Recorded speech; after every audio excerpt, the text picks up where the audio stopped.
18 साल से कम उम्र अफराद का निकाह पढ़ाना ये कानूनन जुर्म है। 7 किस्म के कॉलमों में तफसील भरनी है।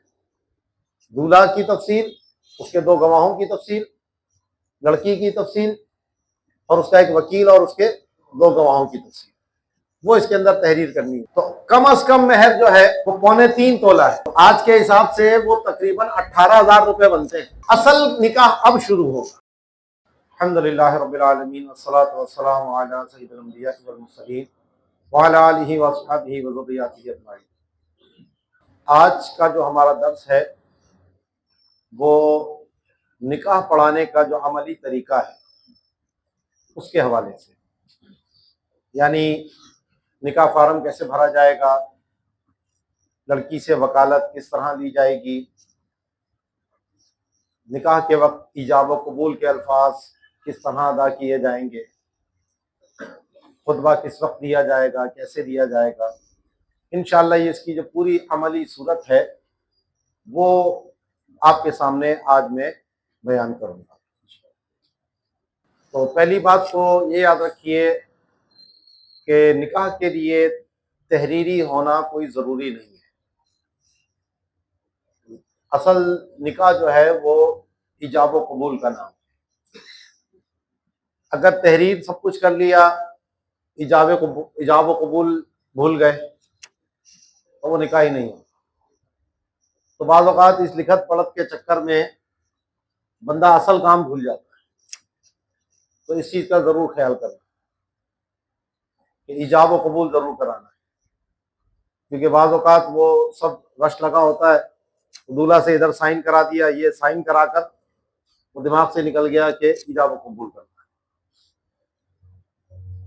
लेकिन क्योंकि अब मुल्की कानून है कि निकाह को रजिस्टर्ड कराया जाए, तो और कानून की खिलाफ वर्जी शरन भी मना है कि ऐसा काम कि जिससे इंसान की इज्जत पर बात बनाए, तो वो शरन जायज़ नहीं है। अपने आप को जिल्लत की जगह पर पेश करना हदीस पाक में इससे मना किया गया। तो इसलिए ये सारी चीज़ें, कानूनी जो मामलात हैं, इनको समझना भी बहुत ज़रूरी है। दूसरा, इस वक्त कानून ये है कि 18 साल से कम उम्र अफराद का निकाह पढ़ाना ये कानूनन जुर्म है। शरअन अगरचे ऐसी कोई पाबंदी नहीं है, लेकिन मुल्की कानून में ये इस वक्त कानून बना हुआ है। गालिबन पंजाब के अंदर इस वक्त अभी ये कानून नहीं है, वहाँ 16 साल लड़की की उम्र हो तो निकाह हो जाता है। लेकिन बाकी हमारा सिंध है, KP के, बलूचिस्तान, इन 3 सूबों का तो, और इसी तरह मरकज़ में इस्लामाबाद वगैरह, तो इधर तो 18 साल का कानून नाफिज हो चुका है कि 18 साल की उम्र से कम अगर किसी का निकाह पढ़ाया तो वो पढ़ाने वाला भी गिरफ्तार होगा। ये भी जुर्म है उसका कि निकाह क्यों पढ़ाया। तो इसलिए आप सबसे पहले जो भी आपके पास निकाह का कहने आए, आपको दावत पेश करे कि आप आके निकाह पढ़ाएं, तो ये मालूम कर लीजिए कि भाई के दोनों की उम्र 18 साल है या नहीं, और उनकी ज़बानी बात पर इक्तिफा मत कीजिए, क्योंकि बाज़ औक़ात वो कहते हैं हाँ हाँ जी ऐसे ही। तो NIC होना चाहिए, और NIC नहीं है तो बेफाम जो है वो ज़रूर होना चाहिए, जिससे उसकी उम्र का सबूत हो सके। और आज जो कुछ नए फार्म जो आ रहे हैं इस वक्त, तो ये पुराना फार्म मेरे पास है, तो उसमें शनाख्ती कार्ड नंबर भी दर्ज करने की जगह होती है। तो उसमें जो है फिर आपने वो शनाख्ती कार्ड नंबर भी क्योंकि लिखना होता है, या लड़की की उम्र का कॉलम तो पुराने वाले उसमें भी है, तो उम्र के लिए फिर आप उसकी तारीख़ पैदाइश भी आपको दरकार होगी कि ये कब की पैदाइश। तो ये आपको शनाख्ती कार्ड से पता चलेगा या उसके बे फॉर्म से पता चलेगा।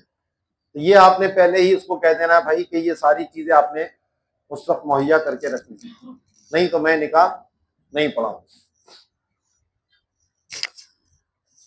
तीसरी बात कि लड़का या लड़की इनका पहला निकाह है या पहले निकाह हो चुका है, ये बात भी आप उस वक्त जब आपके पास कोई बंदा आपको निकाह के लिए कहने आए तो ये बात भी आपने उस वक्त भी पूछ लेनी। इसमें शर्माने की कोई जरूरत नहीं, भाई दोनों का पहला निकाह है। क्योंकि अगर लड़के की दूसरी शादी है और उसकी पहली शादी भी मौजूद है तो कानूनी तौर पर उसके पास सालिसी कौंसल का इजाजतनामा होना जरूरी है। बाज लोग ये समझते हैं कि बीवी से स्टैम्प पेपर पे इजाजत ले ली तो वो इजाजतनामा काफी है, ऐसा नहीं है। कानून जो है वो ये है कि सालिसी कौंसल से दूसरी शादी का इजाजतनामा लेना जरूरी है। और जो सालिसी कौंसल का मतलब यहाँ पर है कि जो यूसी है आपकी यूनियन कौंसल, वहां से ये इजाजतनामा मिलता है। तो इसके लिए बाकायदा वो तहरीर के अंदर उसका एक फॉर्मेट है, उसके ऊपर आपको वो इजाजत मिलेगी। अच्छा, बाज़ औक़ात बीवी इजाजत ना भी दे तो भी वो सालिसी कौंसल का इजाजतनामा मिल जाता है। यानी अगर कोई आप ऐसी चीज साबित कर सकें कि जी पहली शादी के बावजूद भी दूसरी शादी करना आपके लिए जरूरी है, मसलन पहली बीवी से औलाद नहीं है, ठीक है, या वो बहुत ज्यादा बीमार है कि आपके इज़्दिवाजी हुकूक है वो अदा करने पर कादिर नहीं है और आप उसको तलाक भी नहीं देना चाहते। बाज़ औक़ात ख़ानदानी रिश्ते ऐसे होते हैं कि इंसान उसको तलाक भी नहीं दे सकता, तो फिर ये इंसान की एक ज़रूरत है। तो आप, और वो मना कर रही है नहीं जी दूसरी शादी भी नहीं करने दूंगी, तो अब ये मर्द अगर जाएगा यूसी के अंदर यूनियन काउंसिल में और वहां जाकर ये एक तहरीरी दरख्वास्त देगा कि ये मसला है मेरे साथ और मैं इसलिए दूसरी शादी करना चाहता हूँ, तो वो फिर इसके सबूत लेकर सारे मामला सुनकर वो उसको इजाजत दे देते। इसी तरह अगर बीवी का स्टैम्प पेपर के ऊपर वो इजाजतनामा मिल जाए तो वो फिर उसकी बुनियाद पर भी इजाजतनामा दे देते। लेकिन खुद ये स्टैम्प पेपर इजाजतनामा नहीं होता, ठीक है। इस चीज का आपने ख्याल करना कि अगर शौहर के पास पहले से बीवी मौजूद है, हाँ अगर तलाक दे दी है उसने तो फिर उसका तलाकनामे की आपने कॉपी तलब करनी। बाज़ औक़ात वो ज़बानी कह देता हाँ जी मेरी कोई बीवी नहीं है, हाँ थी वो मैंने तलाक दे दी, तो उससे कहना लाइए तलाकनामे की कॉपी दीजिए ताकि पता लगे कि आपने इस वक्त दूसरी कोई आपके पास बीवी मौजूद नहीं। ऐसे ही अगर लड़की की पहले निकाह हो चुका है और शौहर ने तलाक दे दी है या इंतकाल कर गया है तो उसका भी कानूनी सबूत आपने पहले मांग लेना है। तलाक है तो तलाकनामा किधर है, और कानूनी तौर पर तलाक में भी हमारे यहाँ ये एक बड़ा मसला है कि सिर्फ स्टैम्प पेपर पे तलाक देकर वो समझते हैं कि कानूनन तलाक हो गई। तो कानून में यह है कि यूसी काउंसिल जो है आपके यूनियन काउंसिल, वहां वो तलाकनामा जमा कराएगा और फिर वहां से 90 दिन के बाद वो तलाक का सर्टिफिकेट जारी होगा। तो तलाक का भी एक सर्टिफिकेशन होती है, जैसे निकाह कंप्यूटराइज वहां से मिलता है तो ऐसे ही तलाकनामा भी वहां से मिलता है। तो कानूनन तलाक मौसर तब होती है जब यूनियन काउंसिल से आपको वो सर्टिफिकेट हासिल हो जाए। तो लेकिन आमतौर पर सिर्फ स्टैम्प पेपर पे भी अगर तलाकनामा है तो वो इस पे गुजारा हो जाता है, लेकिन असल कानून वो है। अगर कोई बाद में मसला खड़ा हुआ तो उस पे कोर्ट फिर उसको डिनाई भी कर सकती है। बाज़ औक़ात वकील कहते हैं ये तो जी झूठा है और ये यूं है अब यूं है, इसकी तो कानूनी हैसियत नहीं। तो इसलिए आप कोशिश ये करें कि अगर औरत को तलाक हुई है तो उसका कानूनी सबूत जो है वो भी आपने हासिल करना है। चौथी बात यह है कि अगर औरत को कोर्ट से खुला हुई, बाज़ औक़ात वो जब जाते हैं हम निकाह पढ़ाने उस वक्त पता चल रहा होता है, तो ये चीजें पहले मांगे आप वहां जाने से पहले कि कहीं कोर्ट से तो खुला नहीं ली है, क्योंकि बाज़ औक़ात हाँ जी तलाक हो गई है, तो कोर्ट से जो खुला है वो शरई तौर पर हमारे नजदीक नाफिज नहीं होती, कानूनन अगर से हो जाती, क्योंकि कोई दूसरे की बीवी को तलाक नहीं दे सकता। हाँ, तनसीख निकाह की शरीयत में सूरतें मौजूद हैं और जहां पर अगर उन शराइत के मुताबिक तनसीख निकाह किया जाए तो वो बिल्कुल नाफिज होगा, कानूनन भी होगा और शरअन भी होगा। लेकिन हमारी जो लोअर कोर्ट्स हैं वो इन मामलात में बहुत बेएहतियाती करती हैं। जहां तनसीख निकाह करना चाहिए वो वहां पर खुला की डिग्रियां जारी कर रही होती। अभी हाल ही में सुप्रीम कोर्ट ने भी इसके ऊपर फैसला दिया कि जहां पर तनसीख निकाह का मुकदमा आया है तो कोर्ट को यह हक हासिल नहीं है कि वो उसको खुला के अंदर तब्दील करे।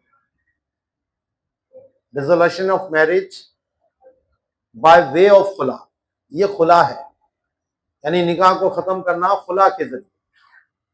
तो ये खुला फजूली खुला कहलाती है, क्योंकि खुला एक कॉन्ट्रैक्ट है तो बाहमी रजामंदी से हो सकता है, एक तरफा कोई नहीं कर सकता।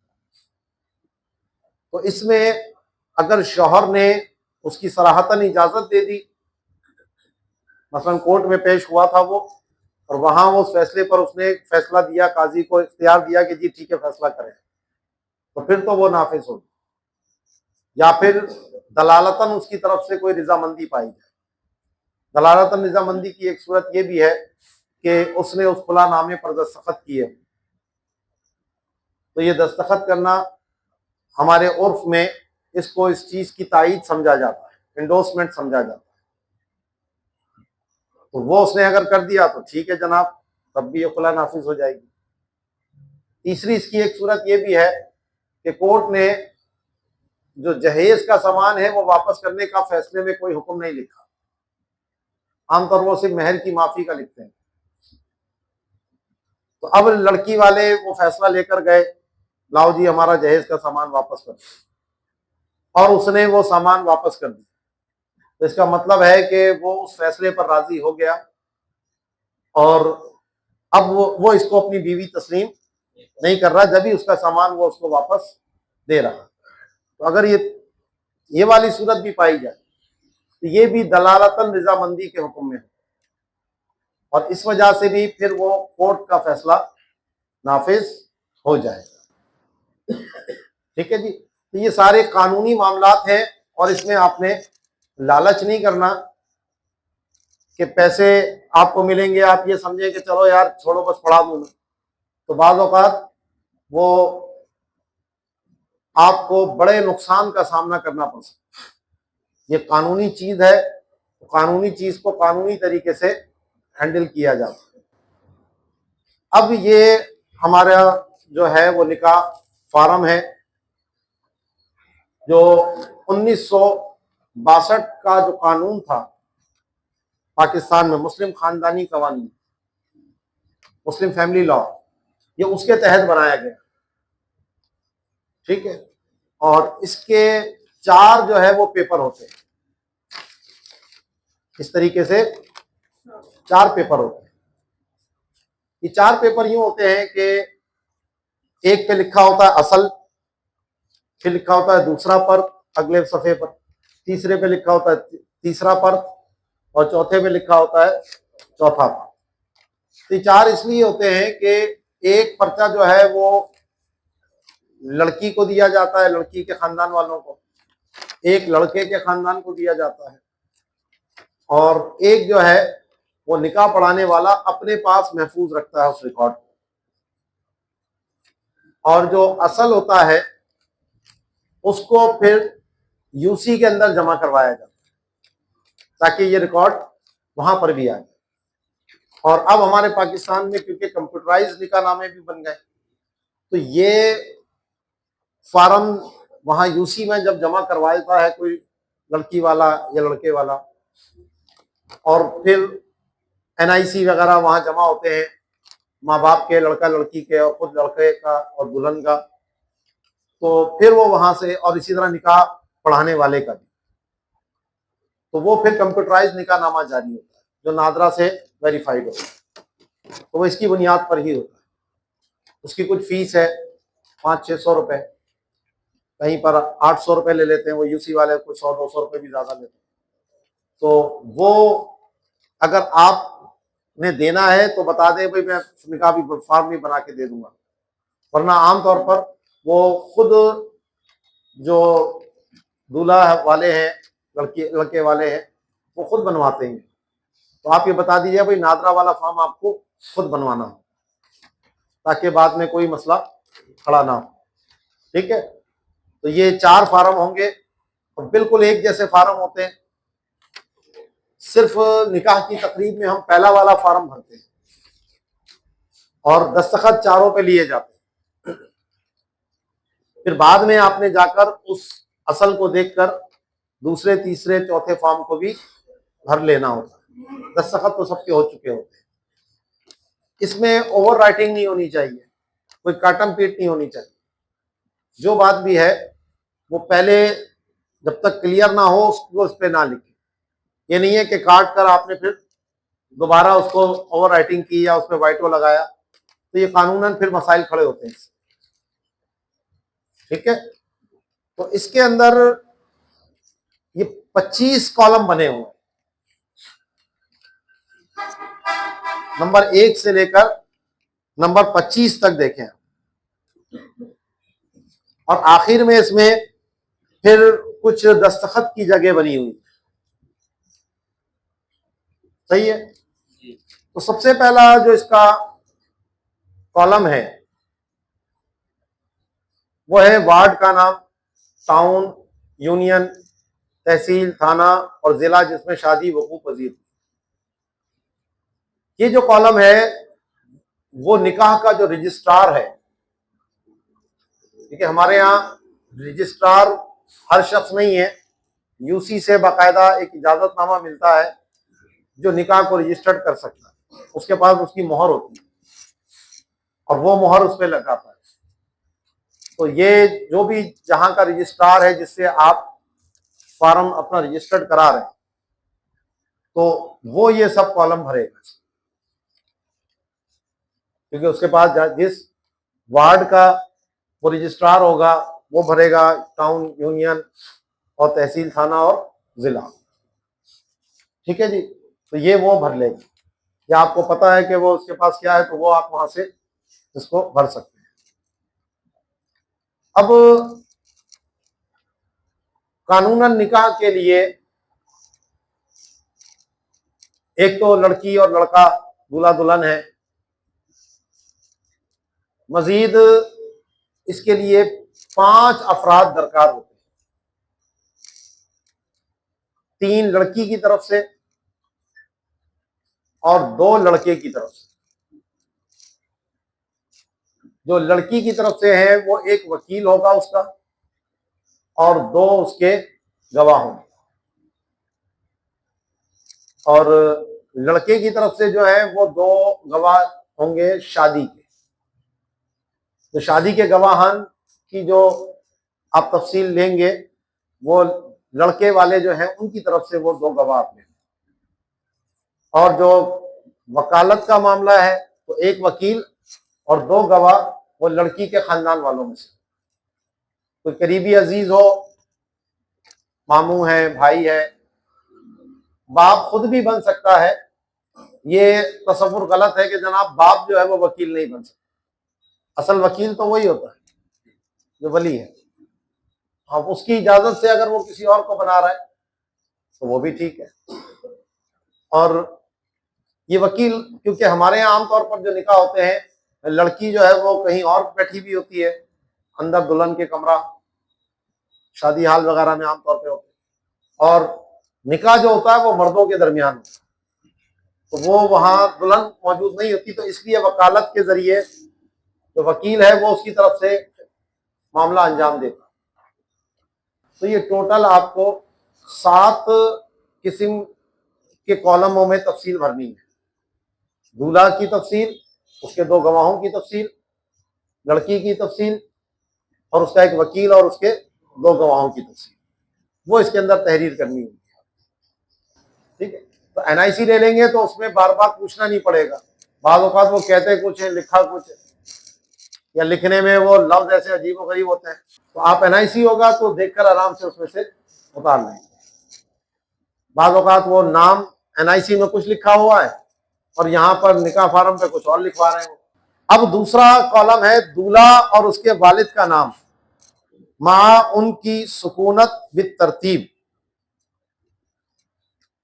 तो आपने शनाख्ती कार्ड ले लिया होगा, उससे अब आपने इसका नाम भरना है। मसलन नाम है मोहम्मद सलीम खान, वो आपने नाम लिखा, फिर उसकी वल्दियत लिखनी है बिन मोहम्मद कलीम खान। ठीक, बाद लोग वो मरहूम भी लिखवा देते हैं, तो भाई जिंदा है मरहूम है इसकी कोई जरूरत नहीं है। ठीक है, तो फला बिन फला, ठीक है, लड़के का नाम, दरमियान में फिर आएगा बिन और आगे उसकी बल्दियत आएगी, फिर आगे उसकी एड्रेस लिखना है आपको। तो एड्रेस में खास से आम की तरफ जाती है, पहले मकान नंबर, फिर गली मोहल्ला, फिर इलाका, फिर शहर। मसलन मकान नंबर 305, गली नंबर 5, मोहल्ला PIB कॉलोनी कराची। ठीक, ये आपका आ गया। किससे जाएंगे? खास से आम की तरफ। मकान नंबर सबसे खास हुआ, फिर इसी तरह गली, फिर मोहल्ला, फिर इलाका और फिर शहर। सब जगह जब भी एड्रेस लिखेंगे तो वो इसी तरतीब के मुताबिक लिखा जाएगा। तीसरा है लिखा दूल्हा की उम्र। अच्छा, यहीं पर आपने जो है उसका एनआईसी नंबर भी डाल देना दूल्हा का। ठीक है, अब आगे आ गया दूल्हा की उम्र तीसरे नंबर पे। तो उसकी जो उम्र बनती है उसकी तारीख पैदाइश आपने यहां पर डाल दी। तारीख पैदाइश में भी पहले जो दिन है तारीख वो, फिर महीना और फिर साल। मसलन 11 जुलाई 1980, तो 11 डैश फिर 07 फिर 1980। ठीक है, अगर एक डिजिट आ रहा है तो फिर उससे पहले आप 0 लगा देंगे। मसलन 9 तारीख है तो 09, ताकि कोई उसके साथ इजाफा ना कर सके, अदद में कोई गड़बड़ ना हो सके बात। तो 0, 9, 1, 2, 3 से लेकर 10 तक आपने 0 पहले लगाना है, लेकिन 10 आ गया तो फिर वहां आपको ये करने की जरूरत है 10, 11, 12 में। ठीक है, इसी तरह साल भी जो है वो भी पूरा लिखेंगे, सिर्फ 80 नहीं लिखना, 1980 1980 मिसाल के तौर पर। वैसे तो बहुत बूढ़ा हो जाएगा, 145 साल की उम्र हो जाएगी।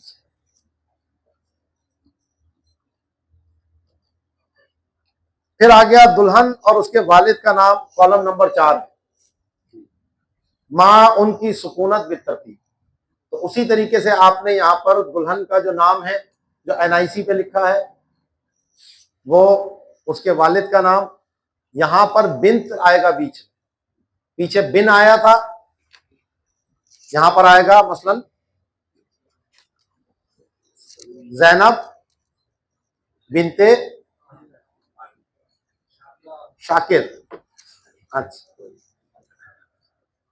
ठीक है, तो बिंत का लफ्ज आएगा पीछे। और उसी तरीके से इसका मकान नंबर, गली नंबर, मोहल्ला, इलाका और फिर शहर, वो भी तरतीब आ गया। फिर कॉलम नंबर 5 है, इस पे लिखा है आया दुल्हन कुंवारी है या बेवा या मुतल्लका। तो कुंवारी है तो आपने इस पे कुंवारी लिख देना है, मुतल्लका है तो मुतल्लका लिख देना है, बेवा है तो बेवा लिख देना। लेकिन अगर बेवा है या मुतल्लका है तो फिर जब आप यूसी में ये कागज जमा कराएंगे तो वो जो आपने उससे फोटोकॉपी ली थी तलाकनामे की या शौहर के इंतकाल के ऊपर जो डेथ सर्टिफिकेट था, वो इसके साथ आपने जरूर लगाना है, ठीक है ना। तो ये लेना भी है, आपने अपने पास भी रिकॉर्ड में रखें और जो वहां यूसी में जमा करेंगे उसमें भी साथ वो लगा देंगे। तो जो भी है वो आपने यहाँ कॉलम में उसको लिख देना। फिर आगे है जनाब दुल्हन की उम्र। तो दुल्हन की उम्र में भी उसी तरीके से आपने जो उसकी तारीख पैदाइश है वो लिख देनी है और फिर जितने साल की वो बन रही है वो लिख देना है।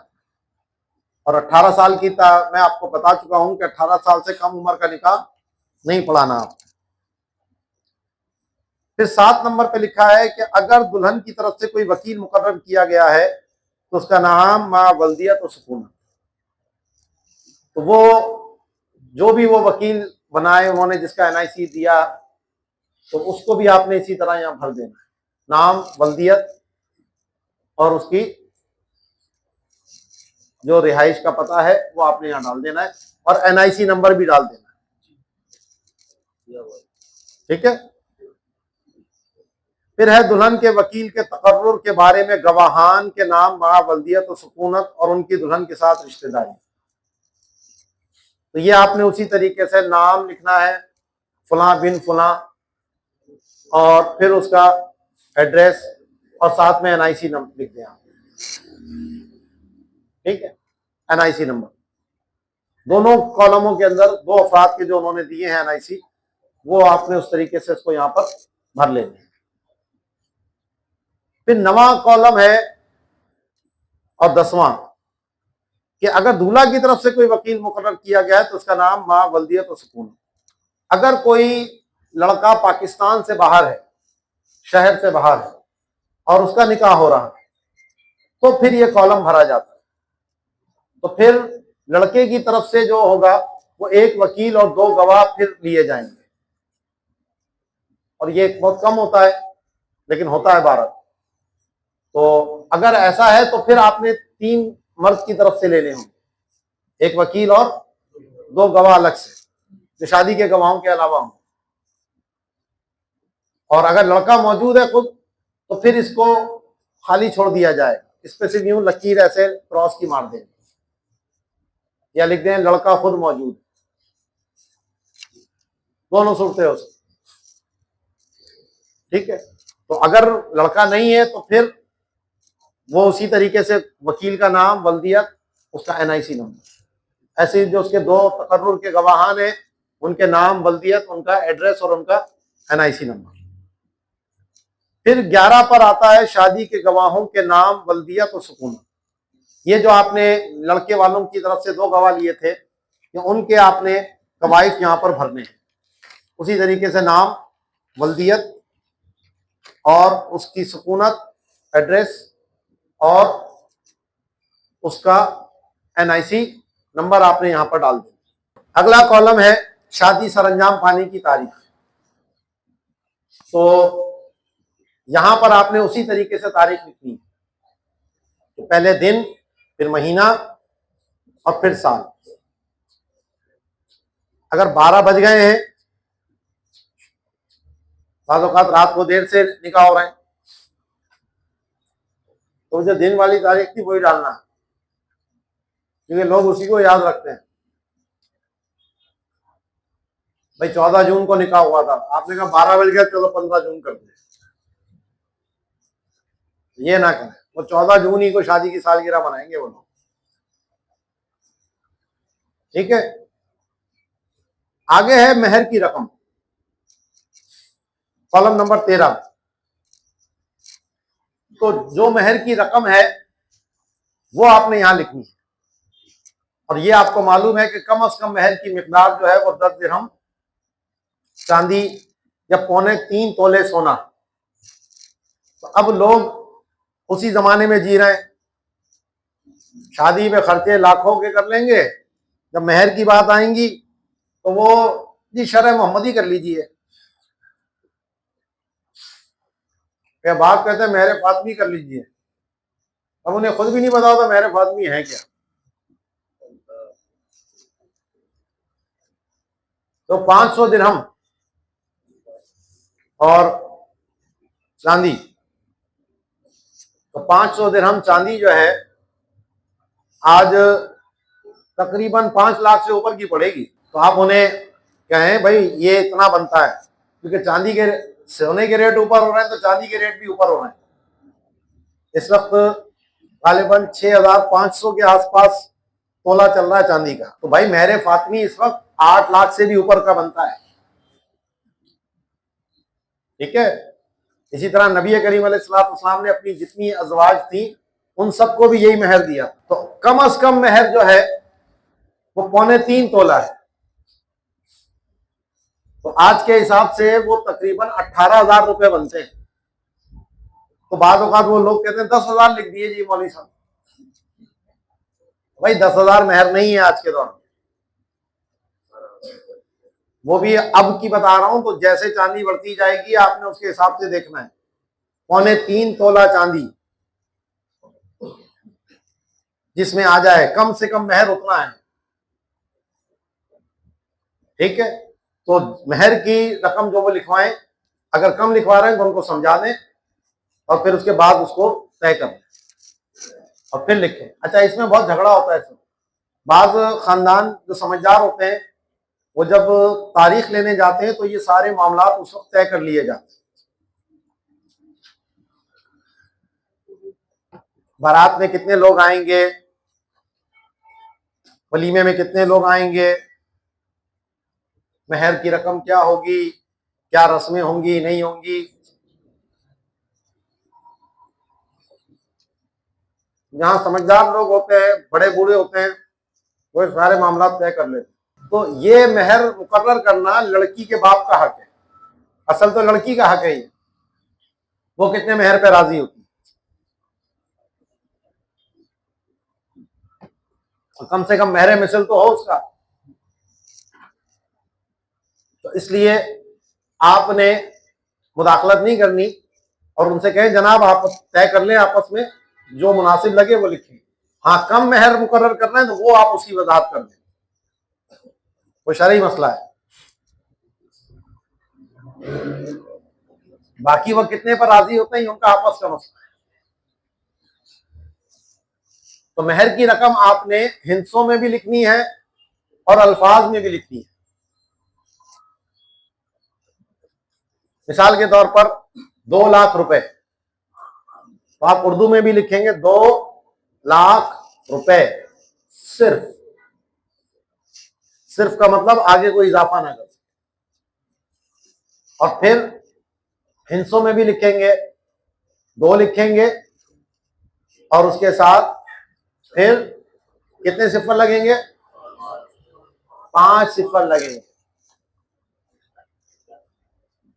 इकाई, दहाई, सैकड़ा, हजार, 10,000 और लाख, 6 अदद बनते हैं।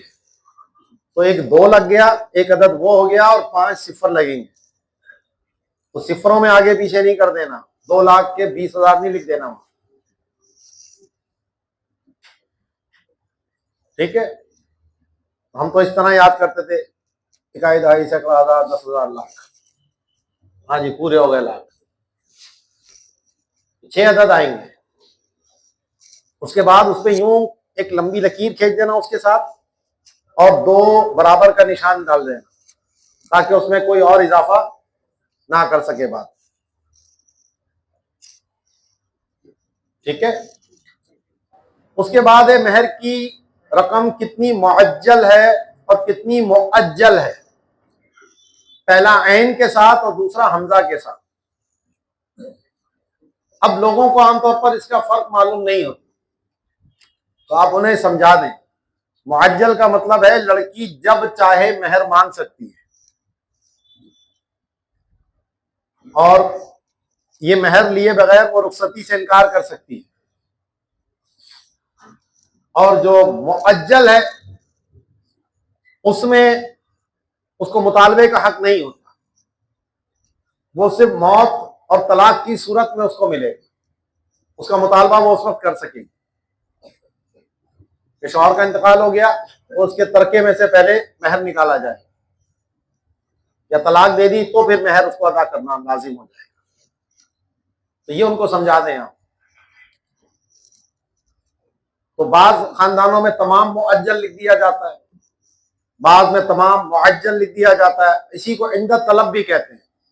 जो ऐन के साथ है वो इंदा तलब यानी मुतालबे पर अदा किया जाएगा, और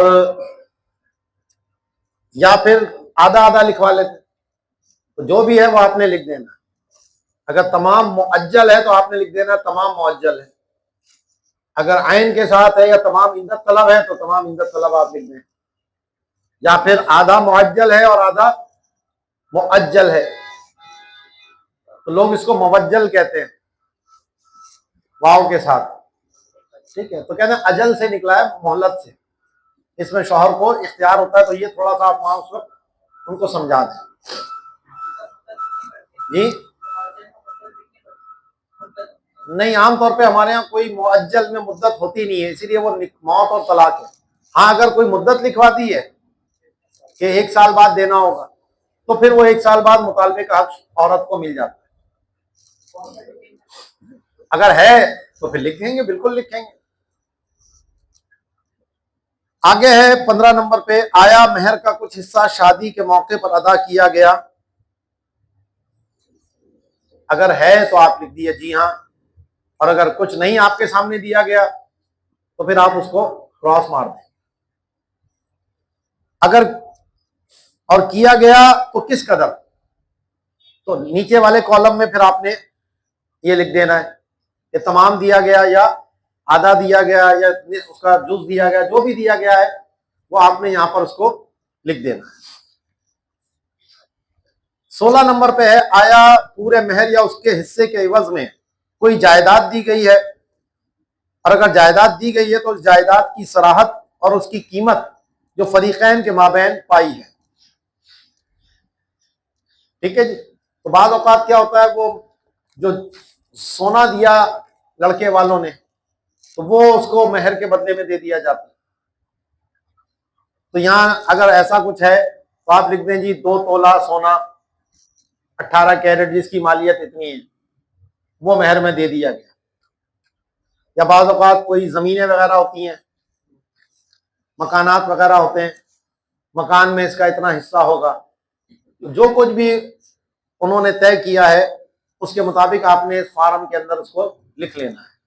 अगर कोई ऐसी नहीं है तो आप इस पर सिर्फ क्रॉस का निशान मार दें। 17 नंबर पे है, खास शराइत अगर कोई हो, बाद औकात वो नानो नफके के हवाले से, अच्छा वो आगे कॉलम है, तो कोई और अगर खास शराइत है तो वो इसके अंदर लिख लिया जाता है। बाद औकात ये शर्त आ जाती है जी दूसरी शादी अगर की तो 5 लाख रुपए देने होंगे, या तलाक दी तो यूं देना होगा। तो इस तरह की अगर शराइत हैं जिससे मेहर के ऊपर या मर्द के ऊपर कोई माली मामला की जिम्मेदारी आ रही तो निकाह तो हो जाएगा, लेकिन जो मेहर मुकर्रर था फिर वो मेहर नहीं होगा बल्कि मेहर मिसल पे मामला चला जाता है शरई तौर पर। क्योंकि इस शर्त के तहत निकाह पे औरत राजी हुई तो अब बाद औकात वो मेहर अगर कम है तो फिर उसको वो मेहर क्योंकि शर्त की वजह से राजी हुई तो शरई एतबार से फिर वो मेहर नहीं दिया जाएगा बल्कि उसका जो मेहर मिसल है औरत को वो दिया जाएगा। लेकिन शरई एतबार से इस तरह की शराइत लगाना जायज नहीं है कि जिससे कोई माली जुर्माने का तस्वुर पैदा हो। ठीक है, माली जुर्माना जो है वो मनसूख है। नंबर 18, आया शौहर ने तलाक का हक बीवी को तफवीज कर दिया है? अगर कर दिया है तो कौन सी शराइत के तहत?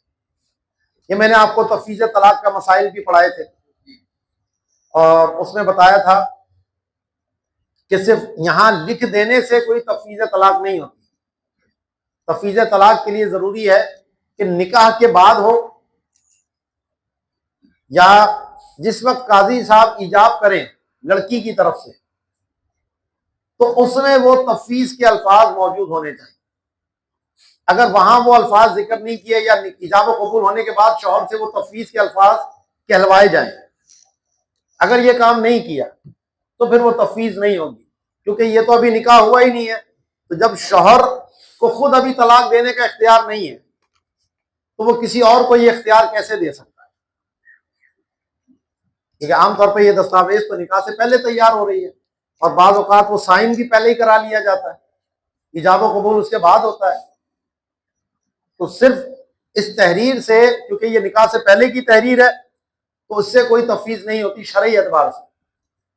शरन भी तफवीज के लिए जरूरी है कि यहां लिखवा लिया जाए और जब इजाब करेगा काजी साहब लड़की की तरफ से तो उसमें फिर वो तफवीज के अल्फाज होंगे कि मैंने फलानी बिनते फलां का निकाह आपसे किया इस शर्त पर कि वो जब चाहेगी अपने आप को एक तलाक़े बाइन या दो तलाक़े बाइन या तीन तलाक़े बाइन देने का उसे इख्तियार है, जब चाहेगी।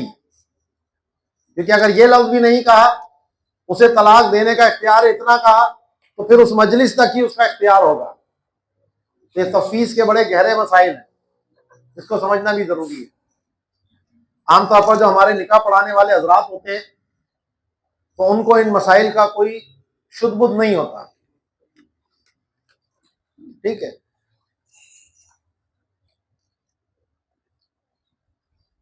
तो ये आपने अगर कोई है तो वो लिखा जाएगा।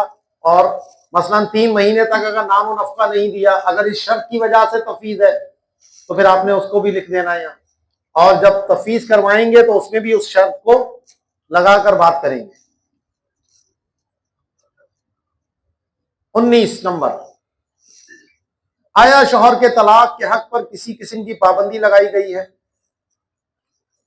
ये जो शिक है, ये उस वक्त के जो हमारे बनाने वाले थे लॉ, भाई आजाद आदमी के इख्तियार पर शरीयत की तरफ से कोई पाबंदी आयद हो ही नहीं सकती। अगर शौहर मजनून है, नाबालिग है, तो वो वैसे ही तलाक देगा तो नहीं होगी। नाबालिग की तलाक नहीं होती, मजनून की तलाक नहीं होती। लेकिन जो शौहर अहल है निकाह का, तलाक का, तो जब वो तलाक देगा तो तलाक नाफिज होगी। उसके इस हक पर किसी किस्म की कोई पाबंदी आयद नहीं की जा सकती, आजाद आदमी को महजूर नहीं किया जा सकता। तो ये जो शिक है ये शरीयत से सरी टकराती है। और आज पाकिस्तान में इतनी चीजें हैं, लेकिन एक जज की डिग्री जो है वो 35 साल पहले की पता लग जाता है बेज़ाब्तगी हुई है। लेकिन ये जो फार्म हमारा चल रहा है इसमें क्या क्या बेज़ाब्तगियां हैं, अभी तक इसमें ना कोई कोर्ट नोटिस लेती है, ना हमारे कानून साज जो है इसमें कोई कानून साजी करने की जहमत फरमाते हैं। नंबर 20, आया शादी के मौके पर मेहर व नानो नफका वगैरह से मुताल्लिक कोई दस्तावेज तैयार की गई है? अगर की गई है तो उसकी मुख्तसर मुंदरिजात। तो इसमें अगर मेहर के हवाले से कुछ लिखत पढ़त हुई है, कोई दस्तावेज है, तो आपने शॉर्ट में इसको लिख देना है। इसी तरह बाज़ औक़ात नानो नफके के हवाले से कि भाई औरत को इतना नानो नफका दिया जाएगा, वो बाद हमारे उर्दू स्पीकिंग में वो कहते थे वो पानदान का खर्च, या बाज अब लिखा देखा मैंने जेब खर्ची, महाना उसको 5,000 जेब खर्ची दिया जाएगा। तो इस तरह की कोई अगर बात है तो वो इसमें आपने लिख देनी है, नहीं है तो इस पर क्रॉस मार दें। 21 नंबर, आया दूल्हा के यहां पहले से कोई बीवी मौजूद है?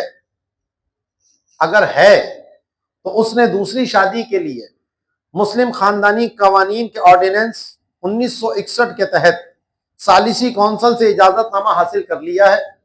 ये शुरू में मैंने आपको इसकी वजाहत दे दी है।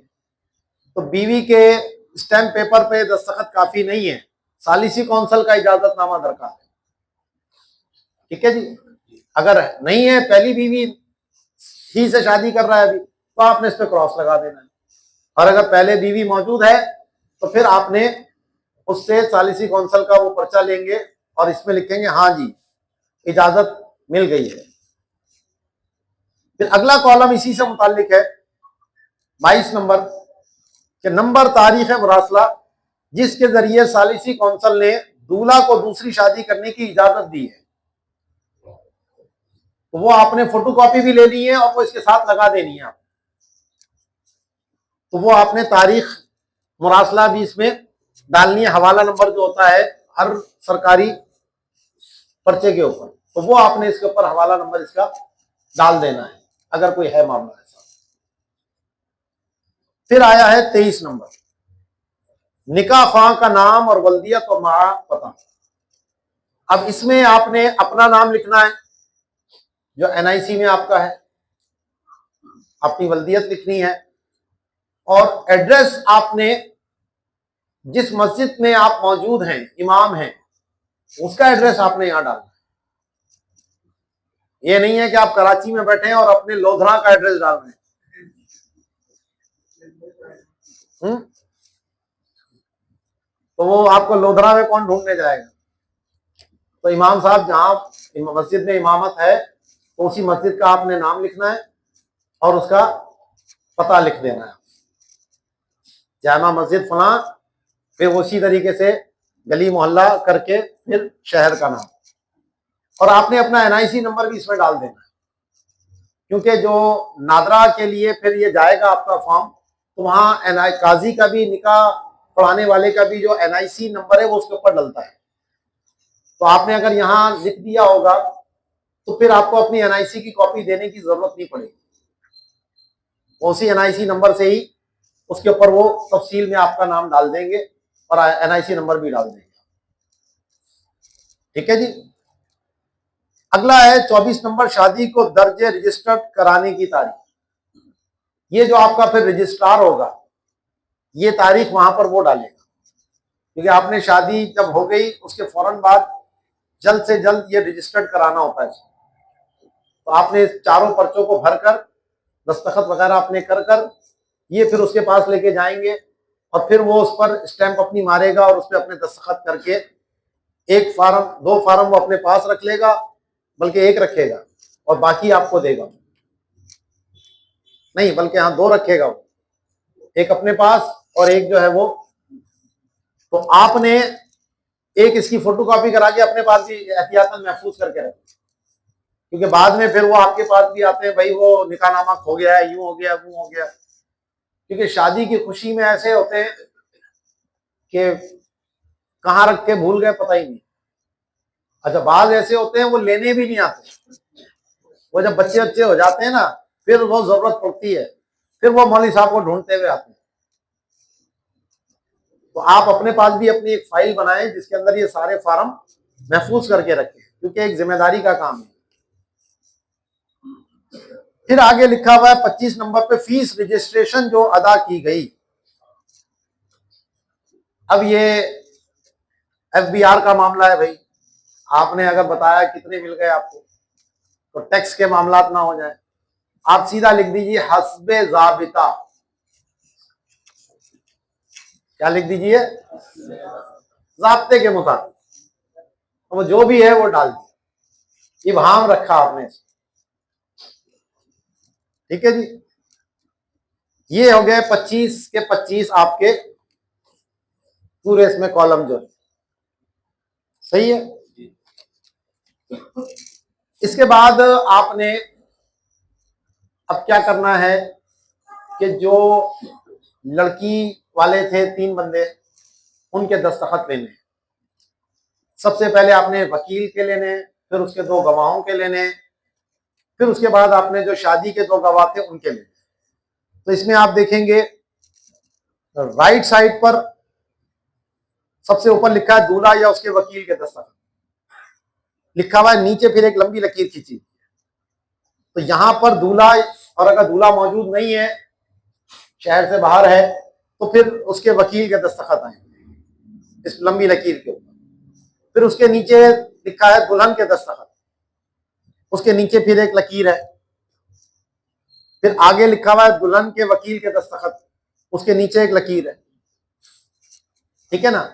तो यहां जो दुल्हन के दस्तखत, उसके नीचे लकीर है, उसके ऊपर आपने दस्तखत लेंगे। और ये 4 फार्म होंगे, तो आपने उसको इस तरह यूं मोड़ के रखना है। यहां तफसील लिखी है, यहां ये है। तो आपने एक पे लिया, फिर इसको यूं पलटा, फिर दूसरे पे लिया, फिर तीसरे पे लिया, फिर चौथे पे लिया। तो हर दफा दस्तखत के बाद आप चारों आराम से चेक कर लें कि चारों पे दस्तखत हो गए या नहीं। बाद औक़ात वो 2 पर्चे आपस में मिल जाते हैं, तो जल्दबाजी नहीं, इत्मीनान से आप उसको चारों पे दस्तखत देखें। फिर उसके बाद देखेंगे आप लेफ्ट साइड पर लिखा है दूल्हा के वकील के तकर्रुर के गवाहान के दस्तखत।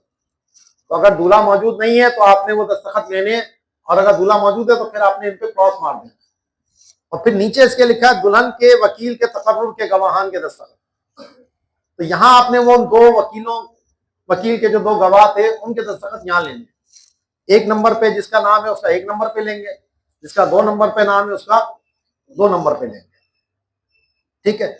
इसमें बाद औक़ात गड़बड़ हो जाती है, वो ऊपर वाले पे साइन हो जाती है, तो इसलिए आप पहले ही वहां क्रॉस मार दीजिए फार्म पे, जब लेकिन पता करके दूल्हा मौजूद है, फिर यहां पर आराम से दस्तखत हो जाएंगे। वरना वो ऊपर नीचे देखकर ऊपर दस्तखत कर देते। ठीक है।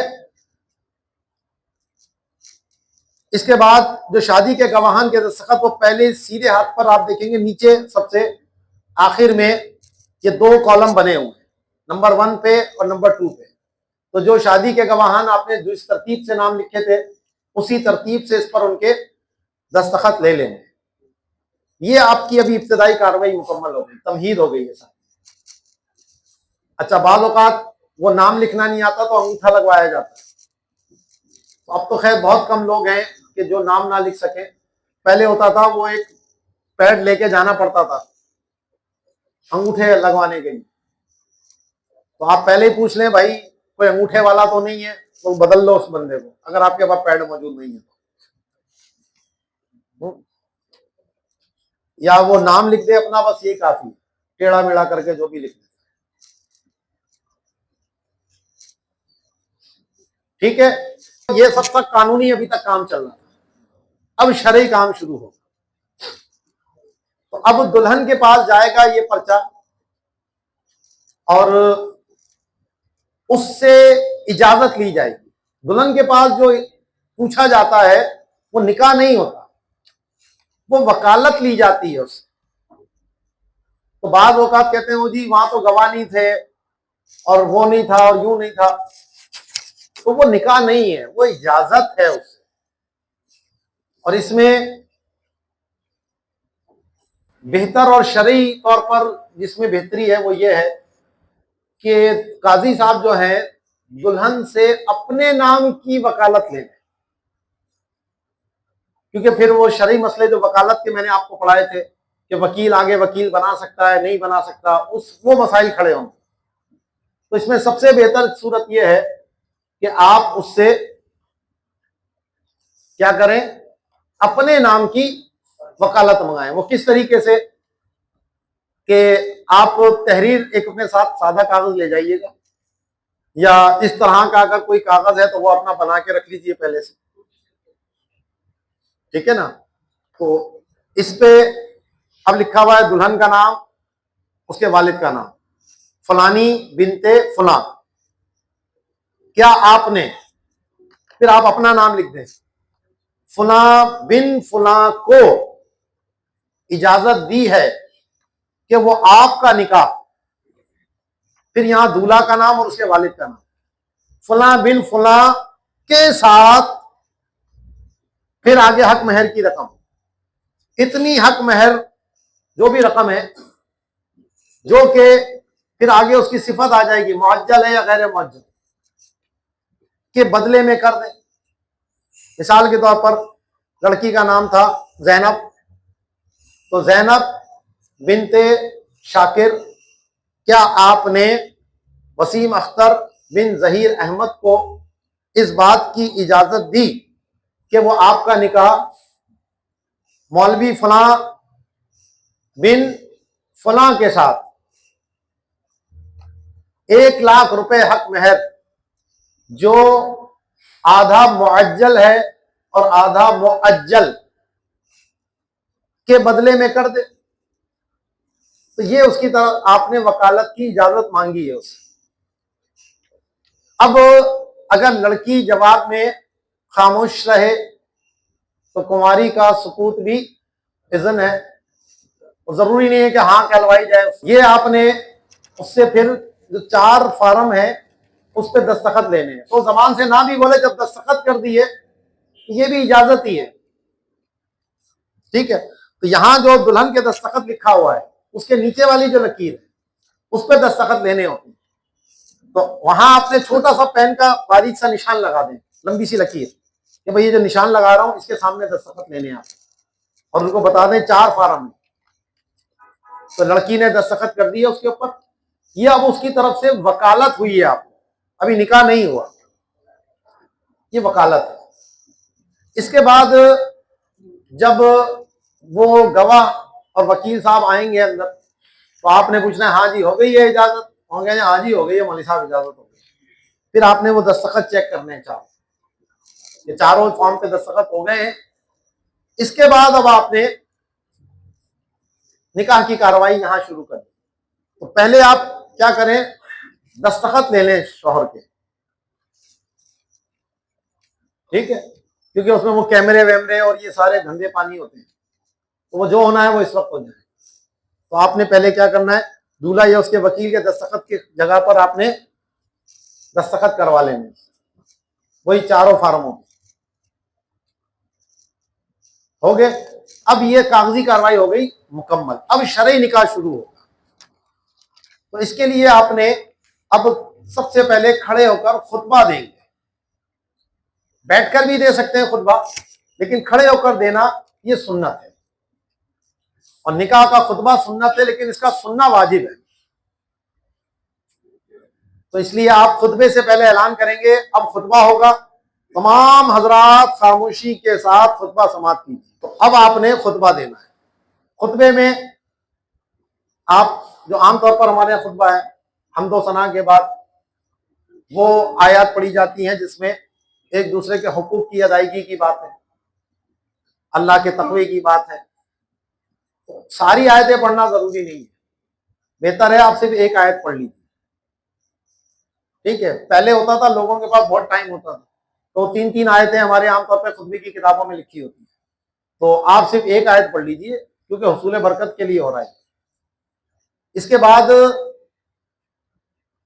वो जो निकाह की हदीस है, अन निकाह मिन सुन्नती, वो पढ़ लीजिए। अच्छा, इसमें आमतौर पर वो 2 हदीसों को मिलाकर हमारे यहाँ पढ़ा जाता है, अन निकाह मिन सुन्नती फमन रगीब अन सुन्नती फलैसा मिन्नी। तो ये 2 हदीसों के अलग अलग टुकड़े हैं। अन निकाह मिन सुन्नती फमन लम यअमल बि सुन्नती फलैसा मिन्नी, वो अल्फाज ये हैं, और जो फमन रगीब अन सुन्नती ये दूसरी हदीस के अल्फाज।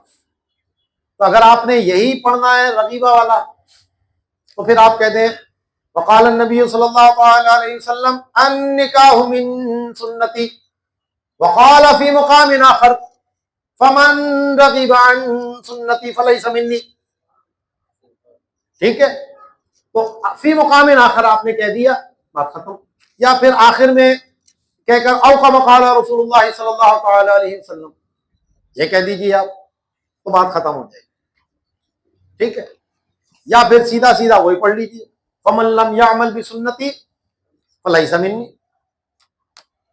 ठीक है जी। इसके बाद वो आखिर में आयत एक और पढ़ के आपने खुतबा खत्म किया। मुख्तसर खुतबा दें, ज्यादा लंबा ना करें। इसके बाद अब बैठकर आपने असल निकाह अब शुरू होगा। ये होगा ईजाब और कबूल। तो आपने लड़के को पहले तलकीन कर देनी है कि मैं जब कहूं कबूल है तो आपने जोर से कहना कबूल है, कि दो गवाहों को आपकी आवाज आ जाए, क्योंकि ईजाब और कबूल के लिए दो गवाहों का सुनना ये शर्त है। अगर दो ने नहीं सुना तो निकाह ही नहीं होगा। अब इसके लिए वो दो जरूरी नहीं है जिनके नाम यहां गवाहों में लिखे हैं, वो कोई भी दो हो सकते हैं शरई तौर पर, लेकिन उन दोनों को भी जितने गवाह थे ना उन सबको स्टेज पे आप बुला लें। हाँ भाई फला कहाँ है, आ जाओ भाई, आ जाओ इधर आ जाओ, सबको करीब कर लो। उसके बाद अब आपने सबसे पहले उसको पढ़ना है बिस्मिल्लाह रहमान रहीम, उसको बिस्मिल्लाह पढ़वाइए, ठीक है, और फिर उसको कलमा शरीफ पढ़वा लीजिए। पहले 6 कलमे पढ़ाए जाते थे, अब वो लोग डरते थे वो मौलवी साहब 6 कलमे सुनेंगे। तो निकाह के लिए कलमों का होना जरूरी नहीं है, और ये जो पहला कलमा भी पढ़ाया जाता है सिर्फ बरकत के लिए पढ़ाया जाता है। तो वो एक दफा निकाह हुआ, मौलवी साहब ने निकाह नहीं पढ़ाया, तो कहना मौलवी साहब कलमा तो पढ़ाया नहीं आपने, क्यों, क्या किसी काफिर का निकाह था क्या? नहीं, मुसलमान का निकाह था, तो सिर्फ बरकत के लिए है, ये थोड़ी है कि इस वक्त इसको मुसलमान किया जा रहा है।